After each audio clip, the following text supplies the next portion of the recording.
Hey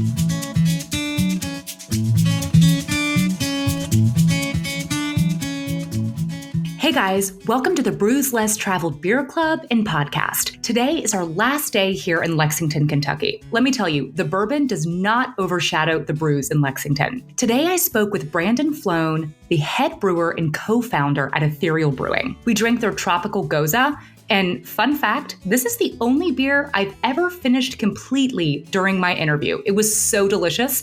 Stay tuned to find out more about this beer and hear my interview with Brandon. Hey everyone, welcome to the Brews Less Traveled podcast and beer club. I'm your craft beer loving host, Molly Lamb. We are back in Lexington, Kentucky this week. It's our last week here. I can't believe it. We are going to be going to a new top secret undiscovered craft beer city next month, and I'll have a new co-host in September. And I have my fantastic co-host here with me, who I have been having the absolute pleasure of being with all month long. And I'm super sad to say goodbye to. Ethan, you want to say a quick hello? Hey, everybody. It's so good to be back here for our last week in Lexington. I have so enjoyed hanging out with all of you, and especially you, Molly. Ever since you left Brooklyn, I was like, oh, I'm not going to get to see her. And then once a week I get to have a beer with you? How lucky can a guy get, right? So I'm delighted to get to be spending my Wednesday evening having a beverage with everyone. Tonight, we have got, of course, a delicious beer from Ethereal Brewing, a tropical Gose. I'm so excited, Molly. I don't know about you. We got these other fun inclusions. Thanks for presents every week.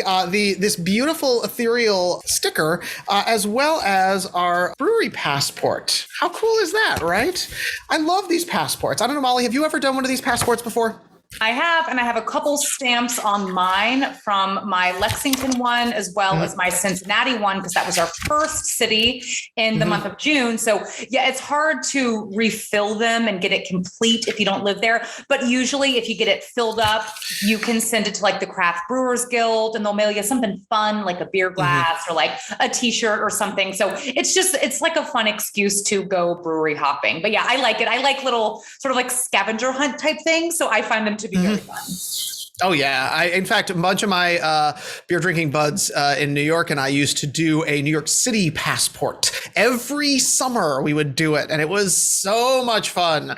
So clearly I'm saving this for my trip to come visit you in Lexington. Ethan, how's your week been? Oh, I mean, it's been really nice. This past week was my birthday. I got my birthday in a storm because I don't know if you know, but we had a little not hurricane situation that decided to just breeze by New York. So I had a nice rainy birthday, which was fun, but that's okay. I honestly, there's something really lovely about drinking. I saved myself a couple fancy beers for my birthday, of course. And so I sat listening to the rain. I opened up my windows. You could hear feeling the rain dropping, and I had some beers, and I called and texted with friends, and it was just kind of a lovely, chill, relaxing day. So yeah. Oh my God. Happy belated birthday, Ethan. Thank you. I didn't know. You didn't tell me. I know. I usually try to keep it quiet, but hey, here's the thing. We can toast to another year tonight with our beautiful Gose. But I know what you mean. Awesome. Like kind of like sometimes it's fun with a birthday to just keep it low key and not just make a fuss out of it. Yeah. I'm either one or the other. I either am like, I get a birthday month. It's like every day of the month, it is my birthday, or I'm the same way and I kind of just don't want to do much. But yeah, you guys, the hurricane kind of was supposed to hit New York, but didn't. Thank goodness. Yeah. It was great. Yeah. Well, and Molly, how are you doing? A little further south from me. I'm doing good. I got a nice tan going right now. I have become an extreme sportist. I'm a kayaker. But by kayaking, I mean, I float with a beer and paddle sometimes. So it has become my new hobby. See, that's the way to go. Like this whole like beer on a canoe floating situation. I saw some pictures of people doing that. I think I might even seen some posts from you on Instagram. And I was like, oh, why am I not there? Because that looks like glory. So fun. Yeah, I signed up this place in Chattanooga where I live. They have a great yearly membership and it's actually super affordable. So I just got the yearly membership and I'm trying to do it twice a week and it's nice exercise. And yeah, you can bring a beer out there and, just kind of paddle hard and get out and then float a little bit. And I've loved kayaking for years. So I'm happy that it's in a place now where I can just walk to it. It's super close to where I live. So yeah, super great week, kayaked twice. And now I'm here with all these awesome people tuning in. Well, we have got a great guest tonight, Brandon Floan, a co-founder and head brewer of Ethereal Brewing, and we are getting ready to drink the tropical Gose. I love a Gose, so I have been super excited about this one. Molly, I think you're team Gose as well, right? I am definitely team Gose. I'm team any German beer style. Well, yes. In fact, we learned last week that the Hazy Lady, our beer vendor name here, you may have had a change of heart. I hear you may have renamed yourself. I'm renamed. I am now the Dunkel Dame from our last beer that we had last week from Blue Stallion. I loved that Dunkel. And so, yeah, my beer vendor name has changed. Maybe now we'll be the Gose Gal. Who knows? Here we go. Yes. It's a beautiful color already. Oh, it's so gorgeous. Got a nice little sort of haze to it. Mm-hmm. Oh, yeah. Oh, yes. It is a little hazier, I guess, that I might be used to for a Gose, but nothing wrong with that. Not at all. It smells delicious. Well, you can smell the salt just a touch. Mm-hmm. Oh, man. Cheers, guys. Cheers. Mm. Oh, she's real good. Oh, yeah. It is a tropical explosion. Yes. Oh, it's so good. Yeah, you get those sort of almost mango-y flavors in there in a way that's just really exciting, It definitely has mango. That's like what I get first, Ethan. Yeah. You're totally right. Oh yeah, it's this beautiful tropical explosion. And I mean, this one's kind of like a chugger. Like it's like you could drink this quicker than you intend to. You know what I mean? It's one of those beers, goes down nice and smooth. Yeah. I am really into this one. I'm kind of fascinated. Yeah. Yeah. Mm-hmm. And so, guys, a little bit more about this beer. Ethereal originally brewed this beer as their first collaboration with Blue Stallion, who we featured last week, in a version that they used dragon fruit in to give it this vibrant pink color. But apparently, dragon fruit tastes pretty awful. So they dropped it for future iterations. And this Gose clocks in at 4.5% ABV, and it's a 50-50 blend of malted wheat and pale ale. They ferment it on a few hundred pounds of passion fruit puree. So that is what we're tasting. And altogether, I would really say this makes for a super refreshing summertime crusher, I think. I mean, it's super crushable. Oh, yeah. This is absolutely the kind of thing that is just going to go down way too easy with that nice, beautiful tropical feel after this. God, I want to be on a beach. I do too. I know. And I want to have just someone fanning me with this. And I want a whole situation with this beer. But I like this one particularly because it's got a little more body to it than more Goses. And the salt, that little bit of salinity really rounds the flavor profile out to me. Yeah, I often find when I'm trying to introduce people to something that is a little bit more of that puckery sour feel, that Goses are sort of a nice introduction to it because that salt kind of gives you an interesting sensation on top of it. It's one of my favorite, especially for people who really say they don't like beer, and who like, if they like a tart candy, this will be a good introduction for them. And I would love this one, especially with its fruit flavors, to also help bring maybe new beer drinkers in, where clearly we, well-versed beer drinkers know what's up and know that the goods are already there. I agree. It's very approachable because it's not too sour. A Gose is a great kind of entry into not only beer, but to sour beers, because I am just starting to get into sour beers. This is my summer of sour, I would say. I never really drank sour beers, and I've been all about the Gose. And so for me, it has kind of been my gateway beer Well, Molly, Goses are such a unique one because I feel like they've got a lot going on there. What can you tell us about Goses? Yeah, so just a little bit more about this beer style that we're drinking tonight. So a Gose is warm fermented, and it originated in Goslar, Germany, which is where its name derives. It is usually brewed with at least 50% of the grain bill being malted wheat. Dominant flavors in a Gose include lemon sourness and herbal characteristics sometimes, or a strong saltiness as a result of either the local water source or added salt. So Gose beers typically do not have a predominant hop bitterness, flavor, or aroma. And the beers are usually a moderate, kind of lower alcohol, usually around 4 to 5% ABV. Okay, yeah. That's that crushability you were talking about, right? It just kind of goes down nice and easy. Well, you said it's German, and, Reinheitsgebot is probably one of my favorite words to say, but also some of my favorite, beers to drink with that sort of traditional style. And this being a historic German style, because of the coriander and the salt, it does not comply with the Reinheitsgebot or the German beer purity sort of recommendations that went along historically. But it is allowed in on an exemption because it was considered a regional specialty. Kind of was around before all these rules showed up. And it gets that lovely sourness through an inoculation with our dear friend Lactobacillus, one of our favorite bacterias.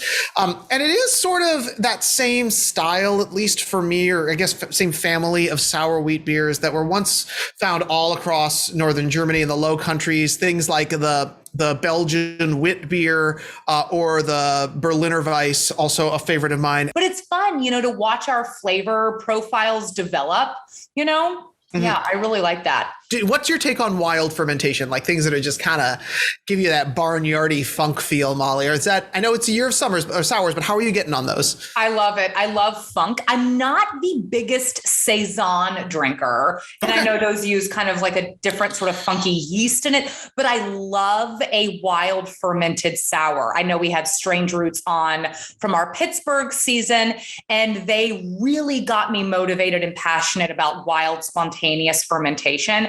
I love the funk that you can get from certain sours and that, Brettanomyces yeast strain and what that will give you, and different ways of fermenting it, whether they do kettle fermentation or wild fermentation. There's a lot of ways to do it. Sour beers are really kind of their own beast. It's super cool.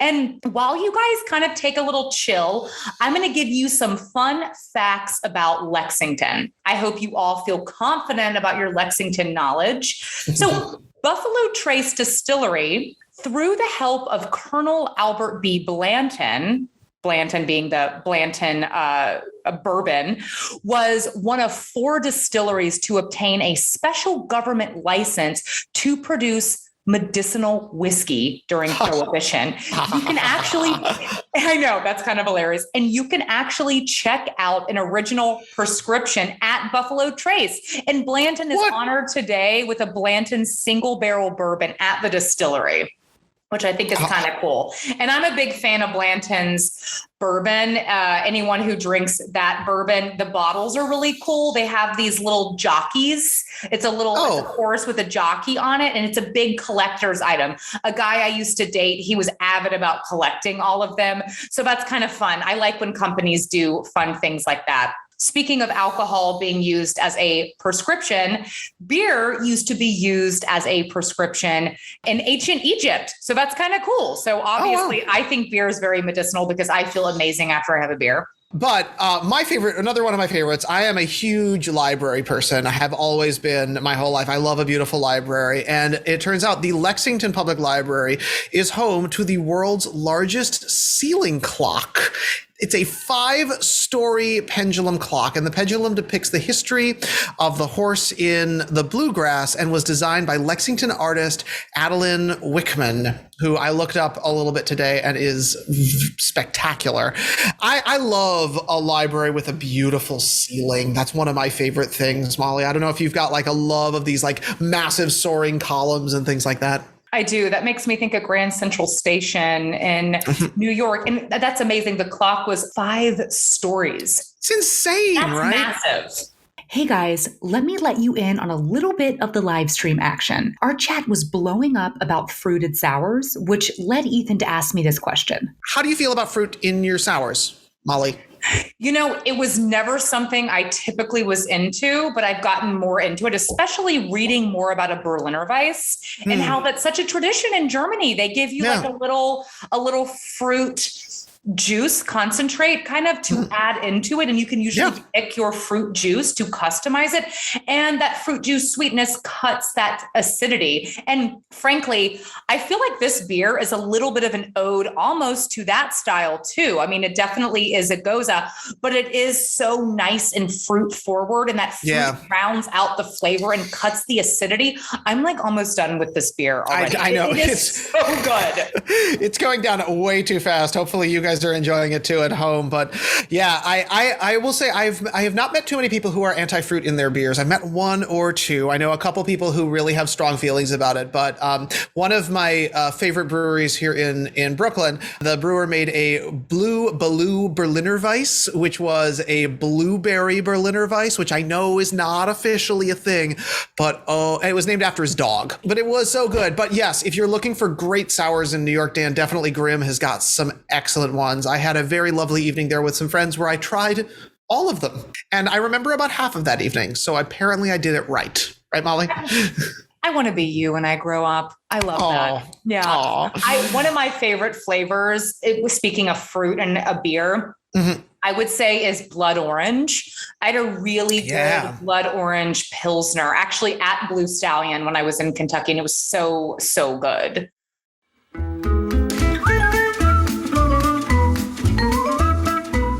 Let's take a beer break. So, in the spirit of continuing to talk about sour beer styles today, let's go a little more in depth to a Berliner Weiss. This is a very pale, refreshing, low alcohol German wheat beer with a clean lactic sourness and a very high carbonation level. A little bread dough malt flavor supports the sourness, which shouldn't seem artificial. Any Brettanomyces funk is restrained. Many examples of this style contain no bitterness at all. One reason for the tradition of adding fruit that Ethan brought up was to work within the confines of Reinheitsgebot. Remember the German purity law that said you could only brew with hops, barley, and water? But the law said nothing about adding fruit after the brewing process. By the late 19th century, Berliner Weiss was the most popular alcoholic drink in Berlin, with up to 50 breweries producing it. During its heyday, the Berliner Weiss was served in a 3-liter glass tub, requiring the drinker to actually need assistance to help lift and control the glass. I don't know about you, I don't need any assistance drinking my Berliner Weiss. Let's get back to the episode. But guys, while you kick back and relax, let's learn a touch more about Ethereal Brewing. Oh, nice. Yeah. So Ethereal is located in the distillery district of Lexington. As you remember from some previous episodes, we had Fusion that was also in that same super fun area, the distillery district. So their offerings will really be kind of quite broad, but their main focus is on brewing really delicious Belgian farmhouse and American craft beers. So they love these styles because they're by no means limiting on any sort of creative level, as we know about anything Belgian and anything farmhouse. And they're and they are just darn tasty. So they have the staple beers that you would expect. Their first 3 beers were an IPA, a Saison, and a Wit, but they're planning on going way above and beyond with a more aggressive one-off program with really no limitations on what they brew. It's super exciting. That's so cool. I love when folks do that. And the thing is, they're so passionate about good beer. And that's why the whole philosophy at Ethereal is centered on making the best possible beer they can, sparing no expense on ingredients or on the process. Again, a well-made beer. And that's why they're so confident in exploring this funkier side of farmhouse brewing with a really dedicated sour program. And, the time is right for more Kentuckians to get into craft beer and continually searching for something that's a little bit different from the norm. And so it's just awesome that they're so confident in the work that they're doing, that they're going to be exploratory. I just think that that's spectacular. Well, we've got their co-founder and head brewer. So, let's ask all the questions we want, right? Absolutely. Without further ado, let's welcome on our guest this evening, Brandon Floan, co-founder and head brewer at Ethereal. Brandon, how are you? Hey. Happy to have you, Brandon. So we always love to start off by asking our guests their craft beer origin story. Can you tell us yours? Yeah, it's pretty typical for a lot of craft brewers in Kentucky. Pretty big homebrew movement. And so that's where I started in college. Just did a lot of homebrewing, met up with a friend from high school and at a party. He had homebrew too. And we were just like, oh, hey, let's brew together sometime. And so after doing that, we kind of discovered that this was, we had a lot more passion for this than the degrees that we were pursuing at University of Kentucky. So we just kind of took steps to start our own brewery from there. So we just, we brewed pretty much every weekend, found investors, and then eventually opened up Ethereal in 2014. Yeah. So is there anything more you want to elaborate on how Ethereal started? Yeah, really.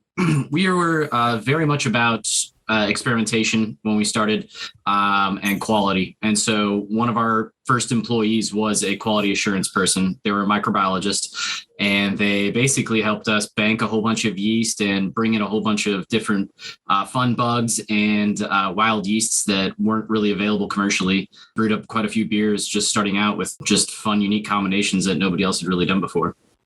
Cool. So when you and I spoke, you mentioned you were opening a saké brewery.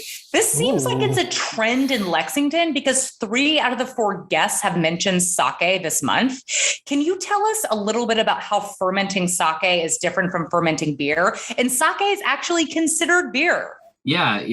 Federally, they consider it beer because it's made from rice, which is a cereal grain. Statewide, we're just a winery ourselves. But yeah, it's quite different than making beer. It's a lot more hands-on. It's a lot more time intensive. Generally, it takes about 40 to 45 days for us to go from the beginning to the end of that process. When compared to beer, an IPA takes me 10 to 14 days generally. And it's a labor of love. Certainly. Absolutely. Yeah, it kind of all is. And, speaking of the different ways to ferment beer, what is it about Belgian farmhouse ales that kind of got you guys so excited to open a brewery? Yeah, I mean, when we were starting out, there wasn't really too much representation of Belgian beers in central Kentucky. We had a bit, but they were all really old and usually pretty oxidized because they made their journey through a boat, from a boat across the Atlantic. So we tasted some of the more fresh examples of it. It was just kind of night and day difference. And we really just were inspired by just how dry and how expressive and fruit forward Belgian beers can be. And they're just exceptionally drinkable. And, we strive to do that with all the beers that we make these days. They're all pretty dry in general, just so that, you can have 3 or 4 and not get too full or too come off too sweet or anything like that. How do you make the beer really dry? Generally, it's more so in the hot side mashing process. So there are enzymes that, depending on the temperatures that you mash your grains at, will activate.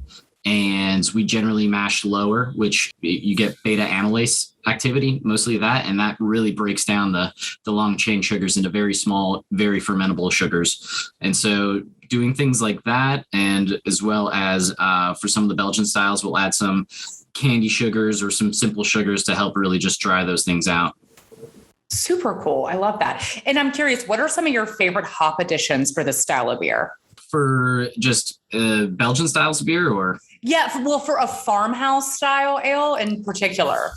Generally, most farmhouse style beers are very more so yeast expressive. So the hops for me are kind of on the back end. I'll definitely do a good bittering charge so that, it complements the dryness, doesn't just accentuates the drinkability.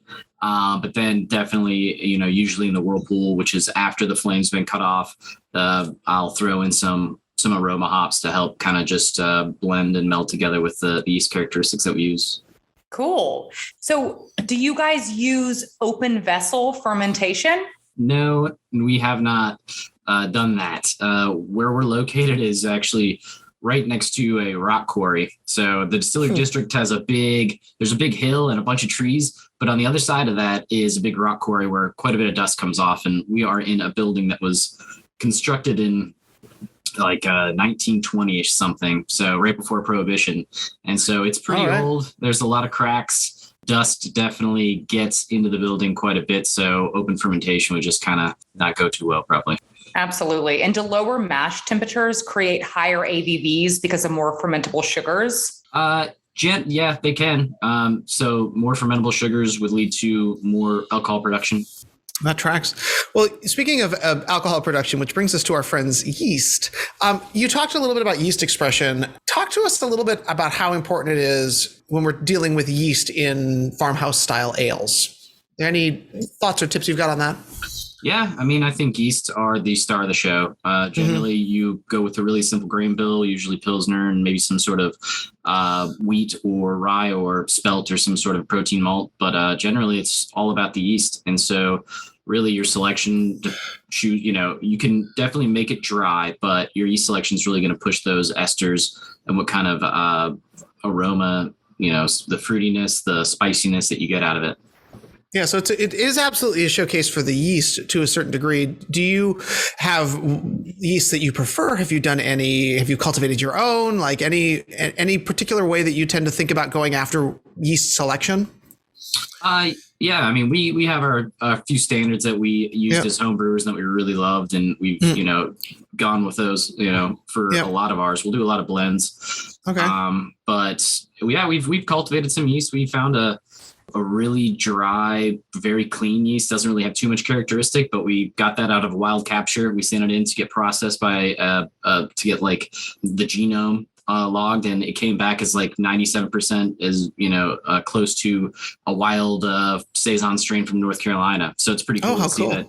Yeah, kind of we're not too far from North Carolina, but whatever is definitely part of the family.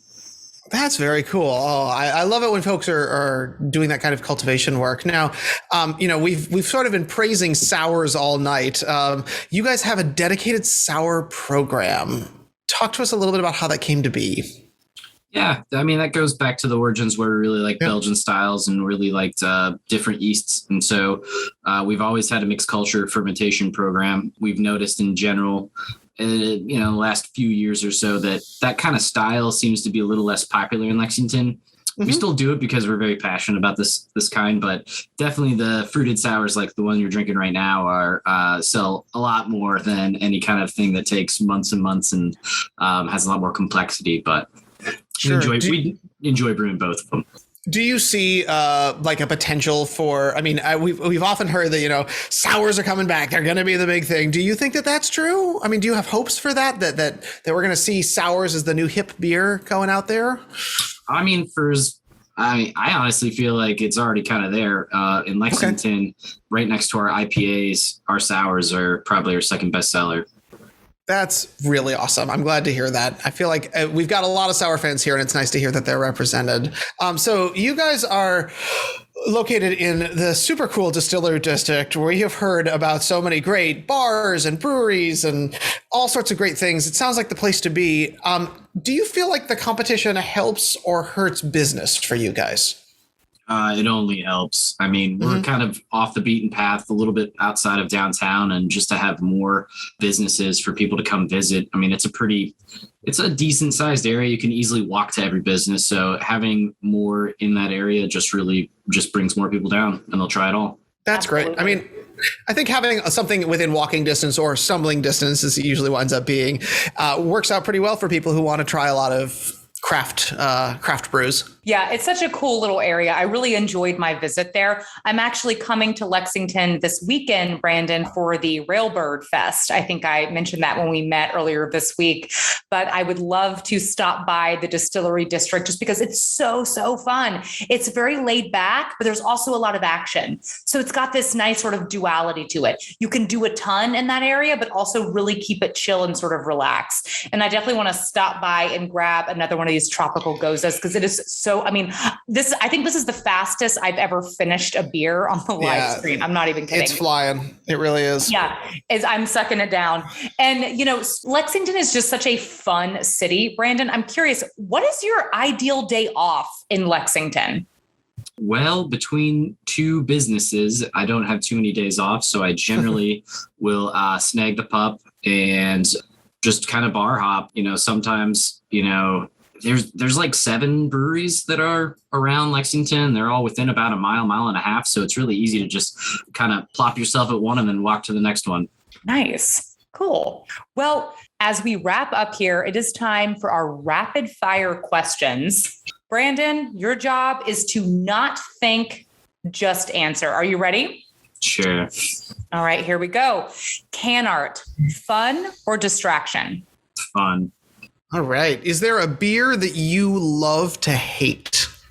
Super, super fruited sours that don't really taste like beer. They just taste like fruit skins. Yeah, try those. So you can't have too much of a good thing is what I'm gathering. Yeah, Got it. Yeah. Yeah. For me. All right. Fair enough. What do you think the next beer craze will be? I think it's going to be Pilsners. I think lagers are coming back for sure. Oh yeah, Right. I'm totally into the lager life right now. No question. Absolutely. When it's not beer, what are you drinking? I think I know the answer to this one. Yeah, it's probably sake. Okay. And when it's not sake, what are you drinking? I'm recently been getting into cocktails. Listen to cocktail podcasts in the back as I'm working, just because it's neat to listen to just different flavor combinations and be, inspired by other cocktails and see if I could maybe do something fun like that with beer. Cool. Nice. What cocktails are you drinking? Anyone that's been... Always a Manhattan at this house. Cheers. That is my favorite cocktail, a Manhattan or a margarita, or I like a Boulevardier, which is like a Negroni, but with bourbon instead of gin. Yeah, I'm a big bourbon person. Do you drink your sake hot or cold? Generally cold. In the wintertime, I'll definitely warm it up a bit, but almost always chilled. If you want it to taste, if you want it warmer, you can just kind of let it warm up yourself. So I'm curious, stouts all year round or only in the winter? All year round. You are speaking my language. But Brandon, it has been a pleasure having you. Is there anything that you want to plug? Yeah, I'd say come to Ethereal Brewing. Check out the Distillery District. If you're ever in Lexington, it really is a fun town. It's like a little big city. There's a lot of stuff to do. It's really pretty. We have a really robust alcohol tourism scene. So between the breweries, distilleries, now we have a sake brewery. We have a couple really good cideries. It's just a great place to spend a weekend. Absolutely. I completely agree. Thank you all so much for tuning in today. Thank you to my wonderful co-host, Ethan. You have been the best co-host for the entire month of August with me. I'm so grateful for you. You guys, be sure to tune in next week as we launch our new undiscovered craft beer city. I'm going to give you a hint on what our next city is going to be. It is known as the streaking capital due to the numerous streaking events that occurred there in the 70s. Oh my. Cheers, guys. This was so much fun.